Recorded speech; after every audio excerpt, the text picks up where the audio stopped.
નમસ્કાર ગુજરાત હવામાન વિભાગને લઈને અત્યારના તાજા અને મહત્વના સમાચાર, જેમાં આગામી 6 દિવસ સુધી ભારે વરસાદની આગાહી. ભારે પવન અને ગાજવીજ સાથે પડશે ધોધમાર વરસાદ. કયા જિલ્લાઓમાં અપાયું ઓરેન્જ, યલો અને રેડ એલર્ટ. દરિયામાં જોવા મળ્યો ભારે કરંટ, માછીમારોને દરિયો ન ખેડવા અપાઈ સૂચના અને લાગ્યું 1 નંબરનું ભયજનક સિગ્નલ. આગામી દિવસોમાં કયા જિલ્લાઓમાં કેવો રહેશે વરસાદ, જાણીશું આજના વિડીયોમાં. તો વિડીયોને અંત સુધી જોજો અને આ ચેનલ પર નવા છો તો ખાસ મિત્રો આ ચેનલને સબસ્ક્રાઇબ કરી લેજો. મિત્રો 27 મે સુધી રાજ્યમાં સાર્વત્રિક વરસાદની આગાહી હવામાન વિભાગે આપી છે, જેમાં દક્ષિણ ગુજરાતમાં અને દક્ષિણ સૌરાષ્ટ્રમાં ભારે વરસાદ પડી શકે છે અને ગાજવીજ અને ભારે પવન સાથે કમોસમી વરસાદની પૂરી શક્યતાઓ વર્તાઈ રહી છે. આ દિવસોમાં 35 થી 50 કિમી પ્રતિ કલાક સુધીની પવનની ગતિ રહેશે. ખાસ કરીને 27મીએ પંચમહાલ તથા દાહોદ, નર્મદા, ભરૂચ, છોટાઉદેપુર, સુરત, ડાંગ, નવસારી, વલસાડ, તાપી જિલ્લાઓમાં અને દમણમાં, દાદરાનગર હવેલીમાં ભારે વરસાદની સંભાવના વ્યક્ત કરવામાં આવી છે. મિત્રો રાજકોટ, જૂનાગઢ, અમરેલી, પોરબંદરમાં વરસાદનું ઓરેન્જ એલર્ટ આપવામાં આવ્યું છે. ભાવનગર, ગીર સોમનાથ, ભરૂચ, સુરત, તાપીમાં પણ ઓરેન્જ એલર્ટ આપવામાં આવ્યું છે. વલસાડ, દમણ અને દાદરાનગર વરસાદનું ઓરેન્જ એલર્ટ, તો ઉત્તર અને મધ્ય ગુજરાતમાં વરસાદનું યલો એલર્ટ આપવામાં આવ્યું છે. અરબી સમુદ્રમાં લો પ્રેશર બનતા કમોસમી વરસાદ થશે.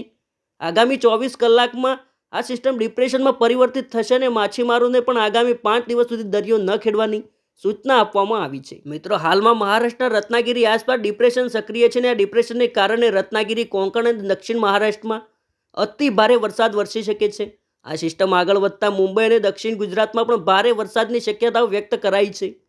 જ્યારે કે 28 મે બાદ સૌરાષ્ટ્રમાં ભારે વરસાદની સંભાવનાઓ વ્યક્ત કરવામાં આવી છે.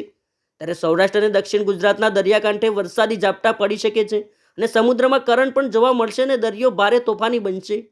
રાજ્યમાં 28 મે થી 27 જૂન સુધી પવનની ગતિ વધુ રહેવાની આગાહી પણ કરવામાં આવી છે. મિત્રો ગુજરાત પરથી વાવાઝોડાનો ખતરો ટળ્યો છે, પણ માવઠાની ઘાત યથાવત જોવા મળી છે. હવામાન નિષ્ણાંતો અને હવામાન વિભાગની આગાહી વચ્ચે અરબી સમુદ્રમાં કરંટ જોવા મળ્યો છે, તો બીજી તરફ હવામાન વિભાગે પણ માવઠાની આગાહી કરી છે, જેમાં સૌરાષ્ટ્રના અનેક જિલ્લાઓમાં વરસાદની આગાહી કરવામાં આવી છે. વેરાવળ બંદર પર સમુદ્રમાં ભારે કરંટ જોવા મળ્યો છે અને બંદર પર 1 નંબરનું ભયજનક સિગ્નલ લગાવવામાં આવ્યું છે.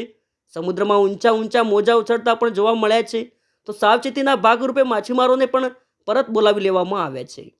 રાજ્યમાં આગામી 28 મેના રોજ અમરેલી, ભાવનગર, સાબરકાંઠા, અરવલ્લી, મહીસાગર, દાહોદ જિલ્લામાં અને 29 મેના રોજ છોટાઉદેપુર, દાહોદ, મહીસાગર, અરવલ્લી, અમરેલી અને ભાવનગર જિલ્લાના છૂટાછવાયા સ્થળોએ ભારેથી અતિભારે વરસાદને પગલે યલો એલર્ટ જાહેર કરવામાં આવ્યું છે. મિત્રો હવામાન વિભાગની આગાહી મુજબ રાજ્યમાં આગામી 6 દિવસ પવનની ગતિ તેજ રહેવાની સાથે વરસાદી માહોલ જોવા મળશે, જેમાં આગામી 30 મે થી 1 જૂન સુધીમાં જૂનાગઢ, અમરેલી, ભાવનગર, ગીર સોમનાથ, વડોદરા, છોટાઉદેપુર, ભરૂચ, નર્મદા, પંચમહાલ, સુરત, તાપી, ડાંગ, દાહોદ અને વલસાડ જિલ્લાના છૂટાછવાયા સ્થળોએ ગાજવીજ સાથે હળવાથી મધ્યમ વરસાદની આગાહી કરવામાં આવી છે.